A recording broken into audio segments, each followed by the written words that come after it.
আসলে metro rail যারা ভাঙছে তারা নিজেরাও জানতো না মেট্রো রেলটা কাদের টাকায় তৈরি হয়েছে।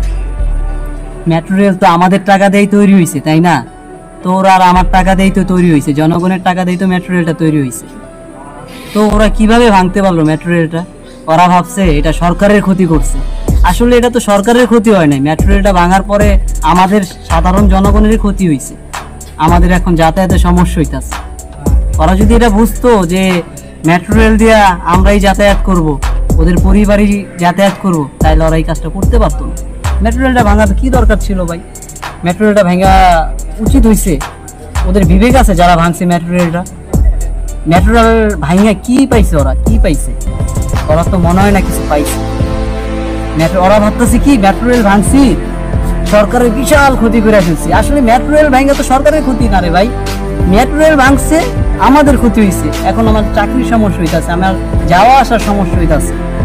এই দুঃখ কারে বুঝামো? এখন মেট্রো রেল ঠিক হইতো বছর খানিক সময় চলে যাবে। বছর খানিক কি অফিসে আমারে বুঝবো যে আমার যাতায়াতের সমস্যা, আমার চাকরি থাকবো? আমাদের দেশে ছাত্র আন্দোলনের নামে হইতাছে রাজনীতি, জ্বালাও পুরাও পাংচুর করো। এই হচ্ছে আমাদের স্বাধীন দেশ। কত মায়ের বুক খালি হয়েছে এই স্বাধীন পতাকা অর্জন করতে, আর সেই দেশে হয় রাজনীতি।